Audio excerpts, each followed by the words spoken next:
በስመ አብ ወወልድ ወመንፈስ ቅዱስ አሐዱ አምላክ አሜን።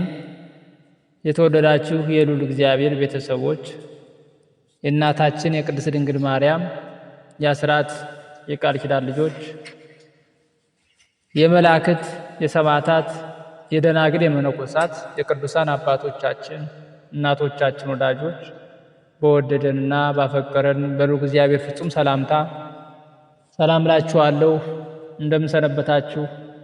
እንደምን ዋላችሁ? እንደምንስ እስከዚህ ሰዓት ደረሳችሁ? አሜን።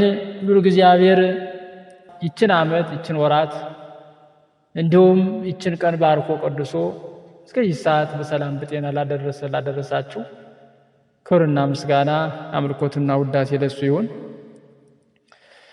እንኳን ለየካቲት 23 ቀን ሀገራችን ኢትዮጵያ ነፃ ለወጣችበት ቀን ሰማዕቱ ቅዱስ ጊዮርጊስ አባቶቻችንን በተራዳይነት ተራድቶ ሀገራችንን ነፃ ላወጣባት ቀን በሰላም በጤና አደረሰን አደረሳችሁ። የካቲት 23 ቀን ቅዱስ ጊዮርጊስ ሊቀ ሰማዕቱ አባቶቻችንን አድዋ ላይ የረዳበት የመጣውን ወራሪ ወደ ሀገሩ እንዲመለስ ሃይማኖትን የሚያስክድ ሕዝብን የሚያሰቃይ ወደ መጣበት ሀገር እንዲመለስ አዋርዶ የላከበት አዋርዶ የሰደደበት ታላቅ ቀን የካቲት 23 ቀን ነው። በዚህ ጊዜ ከጌታችን ከኢየሱስ ክርስቶስ ስደት ከ1854 ዓመተ ምህረት በኋላ የኢትዮጵያዊ ንጉሠ ነገሥት ዳግማዊ አጼ ምኒልክ በነገሱ በ26 ዓመታቸው የሚኒሊክ ጦር አለቃ የነበሩት ገበየሁ ድል ካደረጋቸው በኋላ እንደገና ሚኒሊክንም ወግተው ኢትዮጵያውያንን በቀኝ አገዛዝ ሊገዙ የጣሊያን ሰዎች ወደ ሀገራችን ወደ ኢትዮጵያ መጡ። ከዚህ በኋላ የኢትዮጵያዊ ንጉሠ ነገሥት ዳግማዊ አጼ ምኒልክ መስከረም 7 ቀን 1888 ዓመተ ምህረት እንዲህ በማለት አዋጅ አስነገሩ። እግዚአብሔር በቸርነቱ እስካሁን ጠላት አጥፍቶ አገር አስፍቶ አኖረኝ። እኔም እስካሁን በእግዚአብሔር ቸርነት ገዛው። እንግዲህ ብሞትም ሞት የሁሉ ነውና ስለ እኔ ሞት አላዝንም። ደግሞም እግዚአብሔር አሳፍሮኝ አያውቅም። ደግሞም እግዚአብሔር አሳፍሮኝ አያውቅም። እንግዲህም ያሳፍረኛል ብዬ አልጠራጠርም።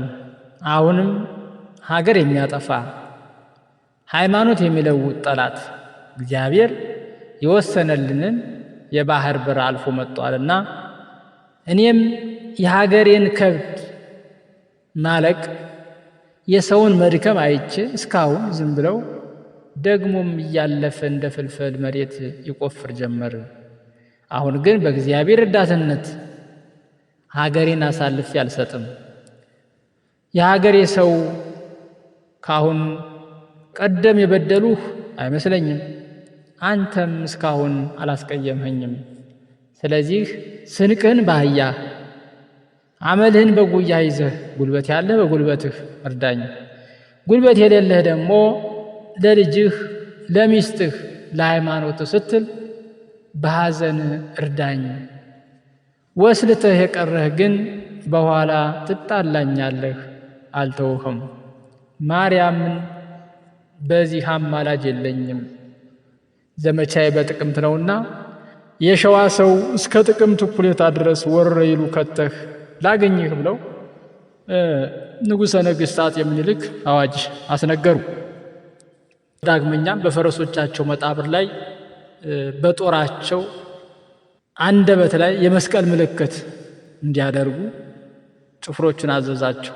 መስቀል ጠላትን ድል አድራጊ እንደሆነ አስቀድመው ያውቃሉና አዋጅን ካስነገሩ በኋላ ከዚያም ተነስቶ ወደ ትግራይ ክፍለ ሀገር ዘመቱ።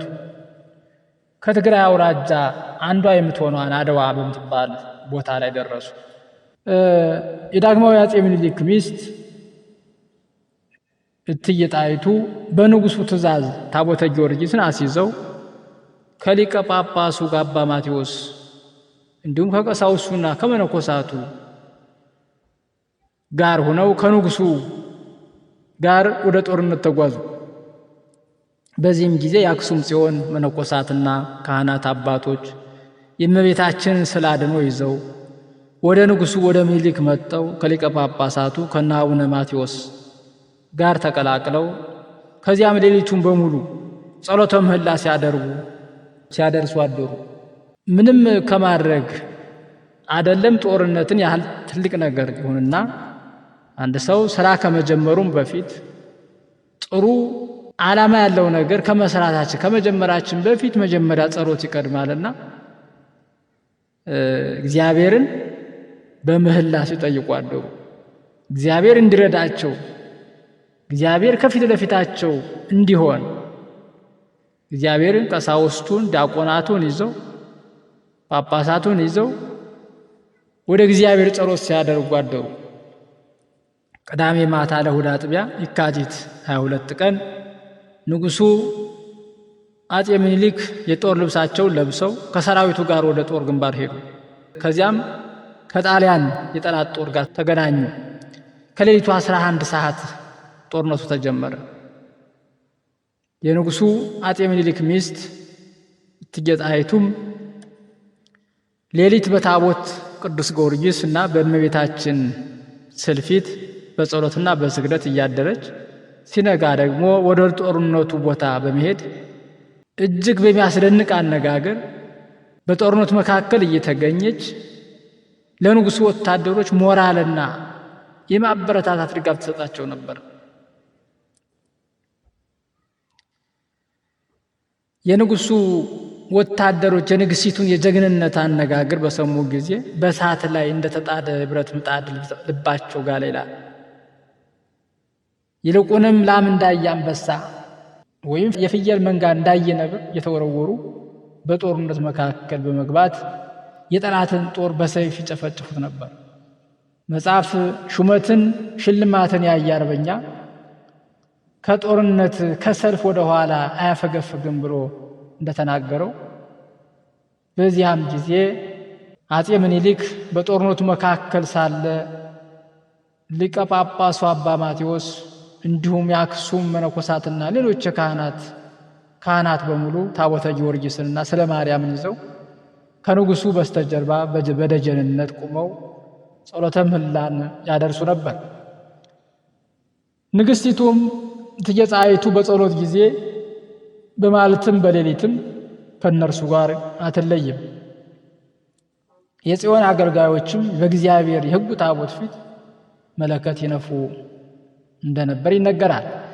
በዚህም ዕለት የካቲት 23 ቀን በጣሊያንና በኢትዮጵያውያን መካከል ከፍተኛ ጦርነት ሆነ። በዚህም ጊዜ በሰማይ ታላቅ ታምር ተደረገ። ይህ ታምር የቀስተ ደመና ምልክት ታየ። ከዚያም ከቀስተ ደመናው ውስጥ መልኩ አረንጓዴ የመሰለ ጭስ ይወጣ ነበር ይላል። ከዚህም ጭስ ውስጥ እንደ ክረምት ነጎድጓድ ያለ ድምፅ ተሰማ። ከዚያም የነጎድጓድ ድምፅ የተነሳ በጣሊያን ወታደሮች ዘንድ ከፍተኛ ድንጋጤና ሽብር ሆነ። ለመዋጋትም አልቻሉ፣ ደነገጡ። ይልቁንም ኃያሉ ገባሪ ታምር ማር ቅዱስ ጊዮርጊስ በአምባ ላይ ፈረሱ ተቀምጦ ከነፋስ ሩጫ ይልቅ እየተፋጠነ በአየር ላይ በተገለጸ ጊዜ በግንባራቸው ፍግም እያሉ ይወድቁ ነበር። የኢትዮጵያ ሕዝብ አምላካቸው ሊረዳቸው መጣ፣ እንግዲህ ማን ያድነናል እያሉ ተንቀጠቀጡ። ምድርም ጠበባቸው፣ መግቢያ አጡ ይላል። በዚህ ጊዜ የኢትዮጵያ ሰራዊት